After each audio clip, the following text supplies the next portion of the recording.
that time of year again. Time to get outside and prepare your landscape for the upcoming season. It's important to walk around your yard and evaluate the toll that winter has taken on your landscape. Let's walk around with Jim and take a look at things that we should be doing.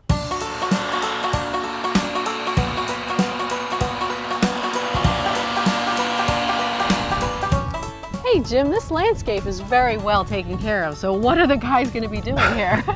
Well, you know, Connie, this is a maturing landscape. We actually planted this project, about 9 years or so ago. And everything, of course, was a lot smaller back then, but you know, these are living, growing plants, okay? Things grow. And it's very important that we maintain them on a regular seasonal basis. So each spring, this is one of the many clients that we come to after the winter months are over and kind of prepare the beds and the plantings for the next growing season. So we'll come in and we'll clean the beds, prune, fertilize, do some shaping, do some rejuvenation pruning, cut back perennials, those types of things. And the fellows are doing some of that work already. We're going to walk around, I'll show you. But it's really important to maintain your landscape once you've made that investment, so you can have it continue looking good for a long period of time. Great. Well, let's go see what the guys are doing. Good idea. Come on.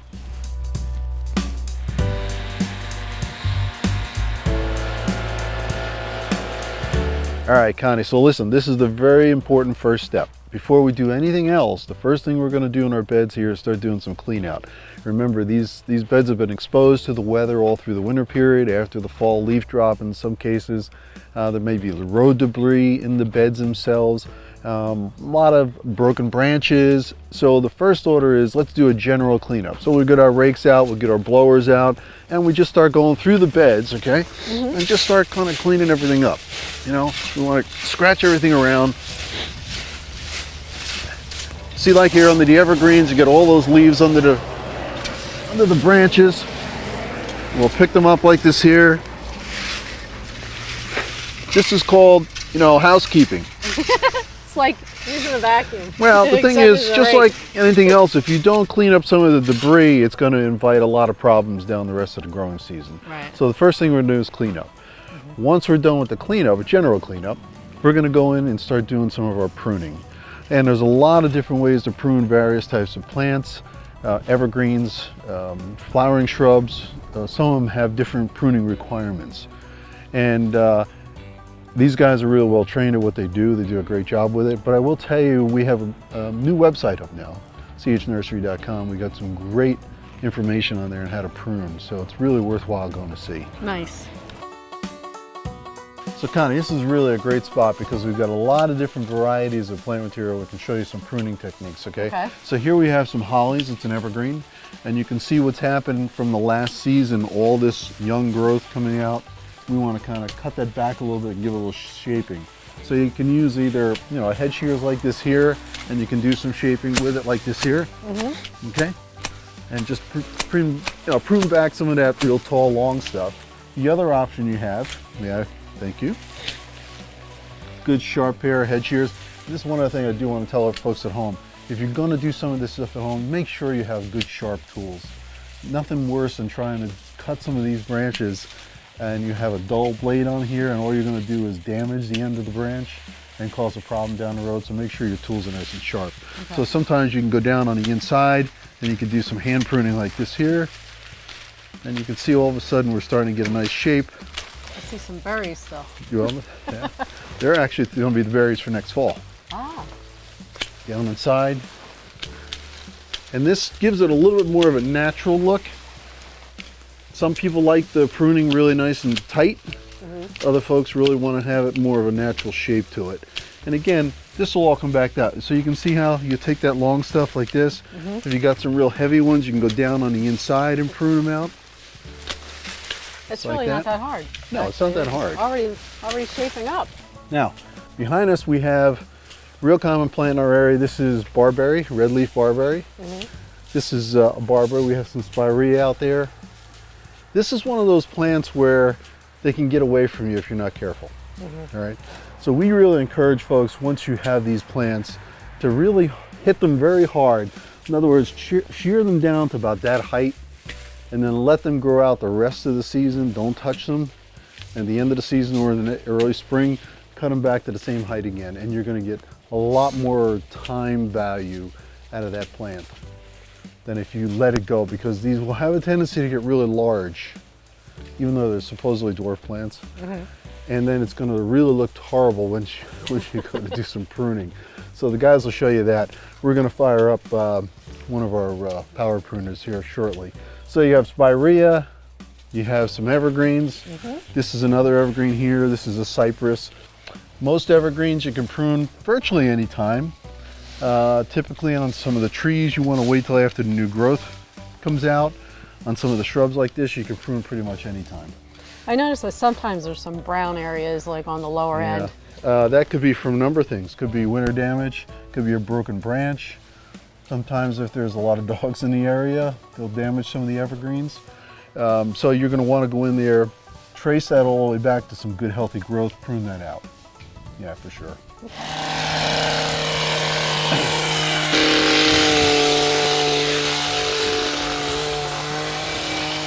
Hey, good job, Jeremy. You know, they don't let me use the power tools here. You're not allowed, no more. So look, I just want to show you something here. We're just going to clean this mess up a little bit here. Okay? Take all this debris out. All right. Now, if you look, this is what this looked like. See that one back there? Yep. That's not been cut yet. And see how we prune this back nice and hard like this? It looks a little severe, but on spirea and barberry and a few of these other types of plants, this is what you want to do every spring, and then let it grow out so it maintains that nice natural form throughout the rest of the growing season. Yeah, it's really important. Some people are very afraid to trim too hard. Some plants really need that hard trimming, and that's a great example. Thanks, Jeremy. Good job.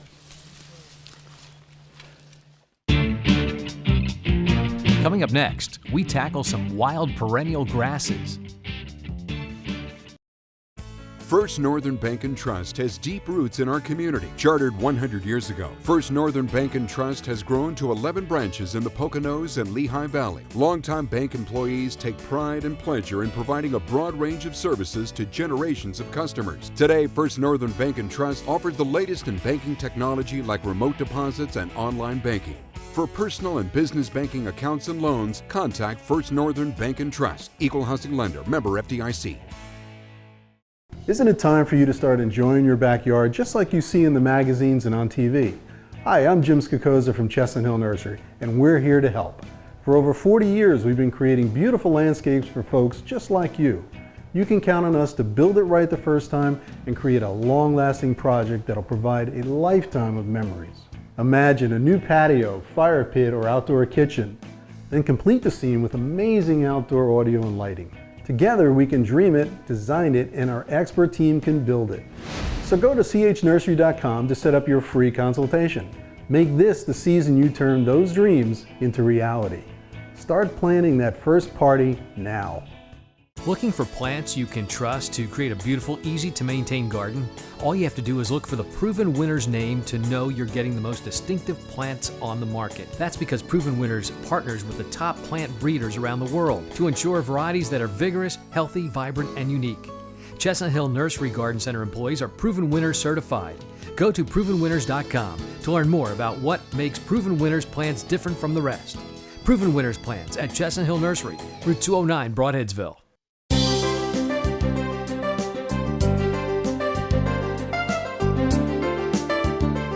Welcome back to Pocono Landscape Challenge. We're in the middle of pruning all this stuff. Jim, what are we going to do here with this? Come on, get out of here. Get out. All right, there you go. Grasses. You know, everybody asks about grasses. Let me get this out of my face. Okay. So here's the thing with grasses. It isn't perennial. I encourage folks to leave them up all winter long because there's some interest. Yeah, they're Even pretty.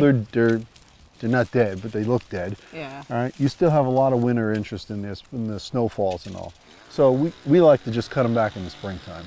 And really, this is one of those plants where you just really want to get it and cut it so it's only 6 or 8 inches high off the ground. And then it's going to regenerate for the season again. Okay. So Jeremy's going to come in and show us how we're going to cut this. Because he just loves running his power saw. Real easy. Why don't you step back over here? Okay. We'll watch him fire it up.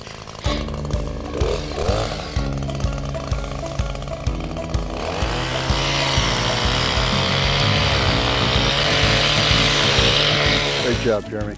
So look at that. See what you have there?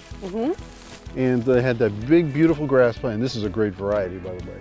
But we just want to cut it down so it's about 6 or 8 inches off the ground. Doesn't matter what variety, you do them all the same way. And what will happen is, probably by next year, we're going to want to cut this up into maybe 4 or 5 different plants, dig it out, divide it up. Otherwise, what will happen is the center of this will start to die out because it gets so root bound in there. Same thing with any of the perennials. You want to just cut them down to the ground early in the spring or late in the fall if you want, if you prefer. And then they'll just regenerate come the next growing season. And the next thing we're going to talk about a little bit rejuvenation pruning. Okay. All right. Wow, Jim, this looks really wild. Well, this is kind of the natural form of this plant. This is a viburnum. It is a native plant. We use this in the landscape quite often. It gets a large white flower in the springtime. It's really pretty. But what's happening now is that it's really starting to get, if you really look down inside here and you see all that branching, it's getting all confused and twisted up and stuff. You see this a lot in some older shrubs like this here. Another one that's real common would be like lilac, where you want to go in and maybe over a 3-year period, you go in and you prune about 1/3 of what we call the old wood. So if you look inside here and you see some of those heavier stalks, Right. you would take maybe 1/3 of them out this year, 1/3 of them out next year, another third out the following year, Gotcha. and that's going to force more of the younger growth to kind of develop and give a better shape to the plant. So that's called rejuvenation planting. Steve's going to start doing some of that now. I think you got one right there ready to go? All right, so here's one we're going to kind of watch your eyes. There we go. Okay, so you can see up in here where this is all getting these branches are all starting to grow together. See this here? Yeah. You want to take, what do you want to do? You want this one here? There you go. I think you're going to have to take that one all the way down, Steve. Down to the bottom. Pull this out of here. Wow. This type of pruning takes a little bit more time because you really want to look at it and determine before you make the cut what you want to take out of there first. But that opens up the plant, you get more light in there, it's going to spread a little bit nicer. And when this thing flowers, it really has kind of a layered look to it with the flowers. So he's just tidying that up. He's going to tidy up that cut, right. So again, a shrub like this takes a little bit of time. It's a little more delicate pruning than taking that power shears and just, going across it. But ultimately, it's much better for the plant. Up next, taking care of the planting beds for that manicured look.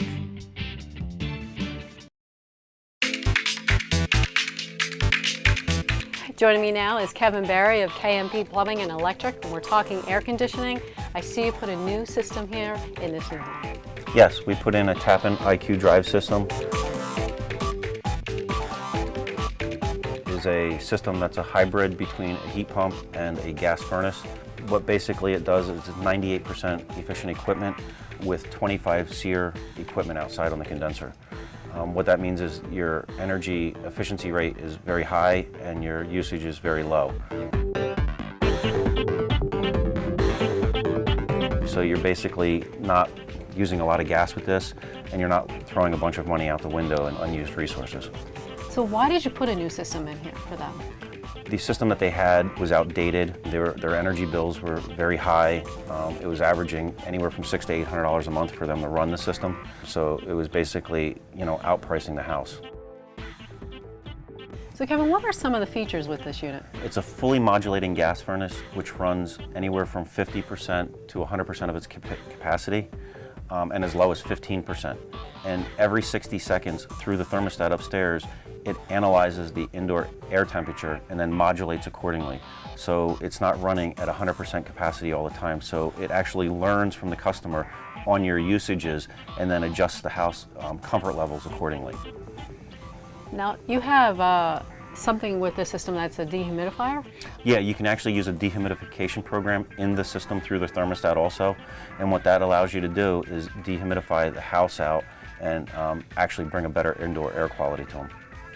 Now you also have a UV light.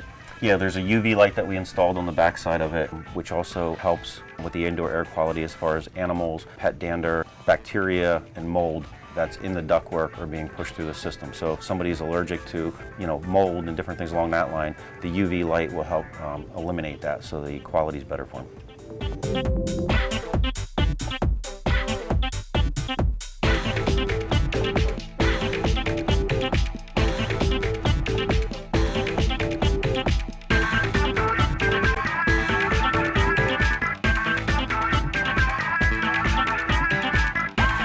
Kevin, why should someone consider having a tap-in hybrid system? With the energy efficient performance and durable construction, the system is a great option for a homeowner. The heating and cooling Patrick system contains features that give the ability to provide the greatest amount of whole house comfort. An example being the variable speed motor, and the unit provides dehumidification assistance and more even temperatures throughout the whole house with air quality.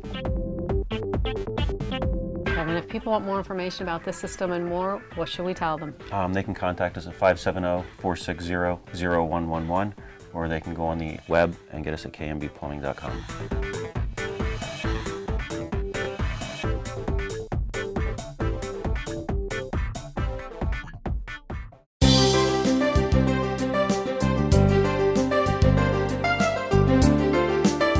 Welcome back to Pocono Landscape Challenge. We're at the next step. What are we doing, Jim? Well, this is kind of the tail end of what we do here in our maintenance work. So you can see Adam over here, he's doing some spade edging. Why would we do that? Well, what happens over time is the grass grows into the beds and the mulch spills out into the grass. So you want to have that nice, clean, sharp edge there. So we do a spade edge, in this case, where they'll go down and they'll trim that grass and cut this nice V groove in there. Nice. Clean up all that stuff.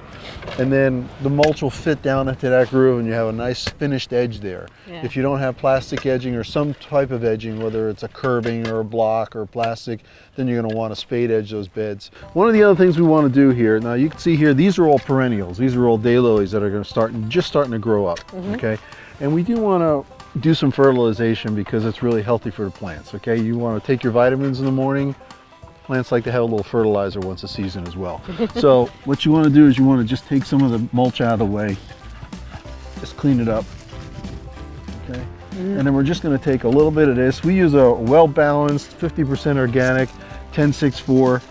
Just put a little fertilizer around that plant like that there, okay? And then we can just mix it back in there. The water from the rain will take that and fertilize the roots of that plant. That'll grow much healthier during the season.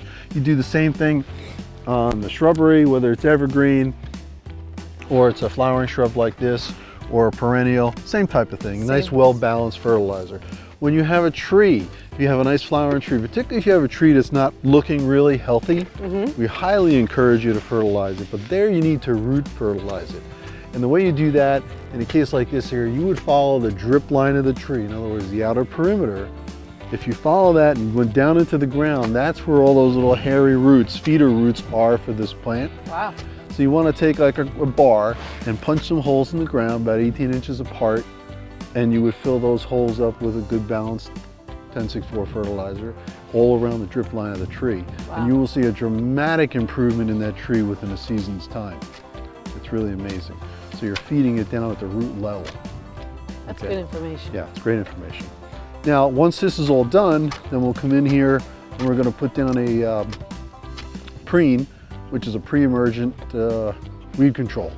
So in some cases there may be weed fabric underneath here, which is going to help to control the weeds, or you can use this pre-emergent. We will apply that to the ground first, and then we'll finish this with our top layer of mulch to give it that final dressing. Kind of see how this edge came out nice and sharp and clean? Yes, and it looks really, great, when you actually. stand back and you look at that, it just looks like it's a great finish. Yeah. But you can see what's important is you get that proper depth. And you see this went down about 5 or 6 inches here. See this? Right. And then we cut that back and sweep it back so that when we put our fresh mulch on top of this, it's going to fall down into this space and not spill out over onto the lawn. This looks so good. You probably don't need much. No, once the job is, when you first install it, you want to always use about 3 or 4 inches of mulch to control the weeds and to control the temperature in the area of the soil, and also to maintain some moisture there for the plantings. Once you're going in on a seasonal basis, all you're doing is top dressing the mulch. You're putting down 1 inch, maybe 2 inches if you really need more than that. But typically it's just a little top dress over there. So before you do that, Jeremy's got some preen here. Great product. We really highly recommend this. It really helps to control the weeds. And you see how he's doing that? Yeah. Just putting down a little layer of this here. And what it does is it creates a chemical barrier for the weeds not to germinate. Okay? That's an important step. Very much so, and it's very effective too. It's good for a whole season. We use it quite a bit. And then once he's done with that, we'll bring, Adam, want to bring that mulch up?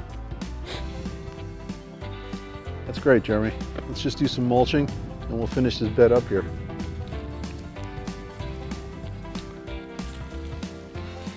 All right, so now we're going to take, this is our fresh mulch.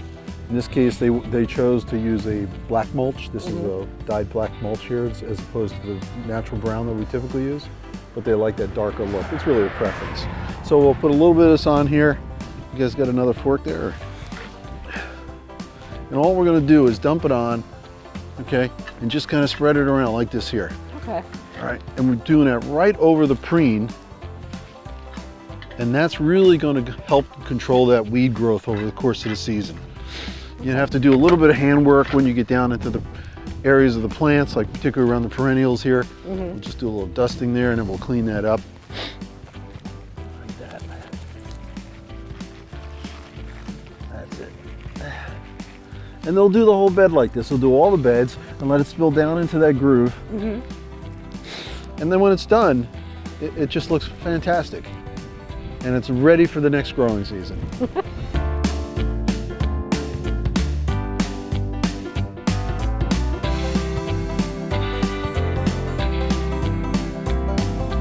Jim, what about your lawn? Everybody likes to have a beautiful green, luscious. Of course, yeah.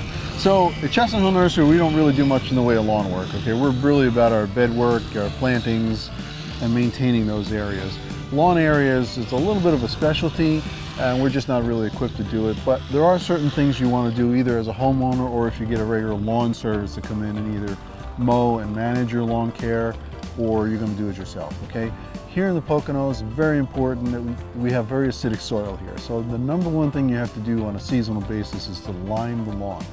Now, you can have the soil tested, but I will tell you that in most areas we're a very acidic soil here.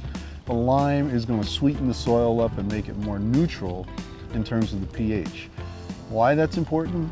Because when you put down fertilizer, which is what makes the lawn turn green, okay, the nitrogen especially, if you don't have the proper pH, that fertilization gets locked up and doesn't get released to the plant in the soil. So you have to have the proper pH. So the lime raises the pH so that the fertilizer will work better. Okay.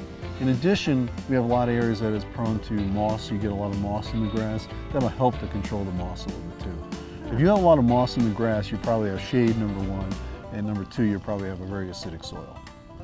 You're always going to struggle growing a lawn in that space. But over a period of a couple seasons, if you lime and you fertilize regularly, use a crabgrass control, which really should go down this time of the season, you know, early in the season before things start growing. That's going to control the germination of the crabgrass in the lawn, because that comes from seed that was dumped on the lawn from the previous season.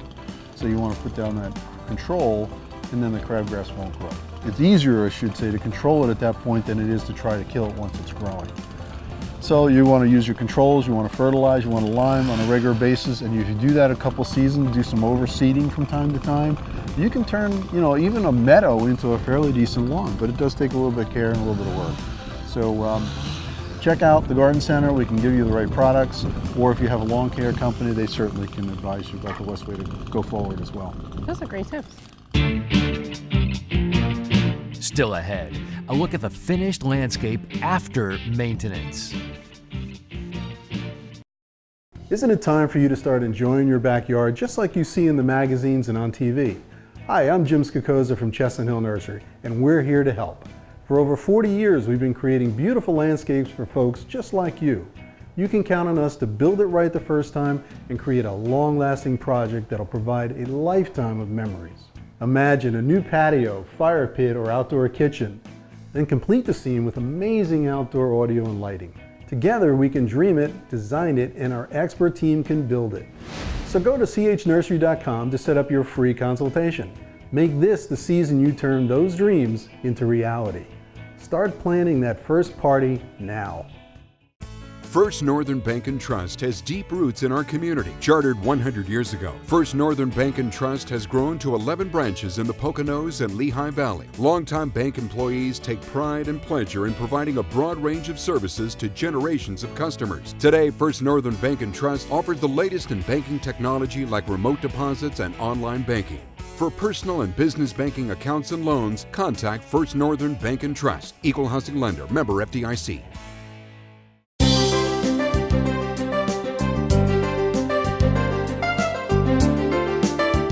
Welcome back to Pocono Landscape Challenge. We're wrapping up here. Today we did a lot of work and it looks great. Yeah. But are you going to be coming back here at some point after you're finished? You know, that really depends on the client, Connie. We have various services that we do for a lot of our clients. A lot of our folks really just want us to come in after the winter and do a spring cleanup, really shape the beds back up, prune, fertilize the shrubs, remulch the beds, and they're good for the season. In other cases, we go back there multiple visits throughout the growing season. So it really depends on the customer, what kind of level of care they're looking for, what they require, how they like to maintain their property throughout the growing season. So we can do various different schedules depending on the client. I know I would want it done for me all season. Well, the big one really, as you can see, this is a relatively large landscape, so there's a lot of time here, there's a lot of plants, a lot of beds. So the big one really is that spring cleanup, and it's probably the most important. You want to make sure you get those beds clean, get everything shaped up, get everything ready for that growing season so they're nice and healthy and you can just enjoy them the rest of the season. And then if you need a little touch of pruning, maybe some weeding, some edging occasionally, we can come back throughout the growing season and do that for you. So Jim, what if they have a lot of landscaping but they want to do something special on another side of the property? Yeah, not uncommon. A lot of our properties we go into, they want to explore a new area to develop, either in some new plantings or expand a bed particularly, or maybe change out some plantings. Again, keep in mind that plantings generally, even well-maintained landscapes, really have about a 15 to 20 year lifespan. So once they get to that point, it's time to kind of tear them out and kind of start from scratch again. So we do a lot of rehab work as well. It's not just the spring maintenance. So we can certainly add in some new plants. You know, the garden center is open up now. We're getting new truckloads of plants in all the time, waiting for some good weather. But yeah, we've got a great selection of stuff. So if we want to do some fill-in planting, if you have a new bed, you want to expand a bed, we certainly can help you out with that as well. People want more information, Jim, what should we tell them? Hey, listen, just give us a call. Come on down to the nursery on Route 209 in Broadensville there, or look us up on the web, chnursery.com. And don't forget, we've got a great new website with tons of information. Go to our resource page. Thanks for watching. We'll see you next time right here. One of the very first things you've got to do after the winter's over. It's not over. I'm sorry, it's not over yet. It is. It is April 17th and it's still snowing. I'm just afraid I'll do it wrong. You'll regret it. You can't do it wrong with these. All right, so what's up? What's next? Fertilizing. All right, so I'm going to start out saying that's great. It's great. Do you see the snow on this jacket? This is crazy!